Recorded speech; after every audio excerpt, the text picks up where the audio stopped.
Dito guys may nakalaban akong Popol na mayabang. Paano ba naman kasi tinarget ko siya dito kaso nasipa naman ako ng Cho na ito yawa. Tapos bigla siyang nag-ingay. Asa ka sa ber, hahaha. Talaga, Charmin, pak.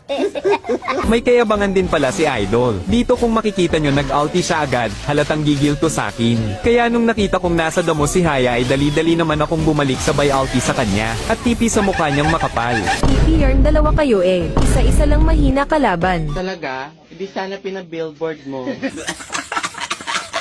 Tapos dito turtle fight na. Nakuha namin dito ang turtle tapos naiwan siya kaya pinasok ko na agad. Ayan mag-Facebook ka muna.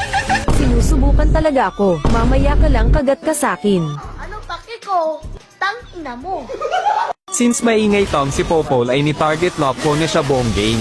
Sinusundan ko siya kahit saan siya magpunta hahaha. Yabang intro lang naman. End nyo agad. Kawawa kayo sakin mamaya. Ang lakas oh.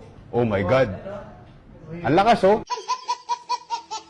Dito uuwi na sana ako kaso nagpakita si Gus yun kaya pinauwi ko na agad. Kaso nahabol naman ako ni Cho Yawa. Tapos tamang abang lang sana ako kaso si Gus yun ang dumaan kaya siya na lang ang binigyan ko. Dito medyo may kalaliman na si Pupol kaya binigyan ko na rin sabay tipi sa mukha. Ano ba sa birdie mo ko titigilan? Crush mo ata ako eh. Obvious ba? Mag-e-invade lang sana ako dito kaso may papansin na Gus yun kaya tinulungan ko na umuwi. At ayun nagpakita na naman ng yawa sa mapa kaya dali-dali akong pumasok kahit may tore pa siya hahaha. Ayoko na lagi na lang ako. Dito gustong gusto na nila tapusin ang laban pero hindi pwede yan brother mag-Facebook ka muna. Ayoko na mag-ML. Takatamad kapag ganito. May papansin kasing sa ber. Pero bakit kasalanan ko? Parang kasalanan ko. Hahaha umiyak na ang yawa. Kaya ano abangan ko ulit siya dito. Grabe parang papel lang si Idol hahaha. Hayop ka sa ber, mamatay ka na. Galit na ako, tago ka na. Ubusin ko lahi nyo.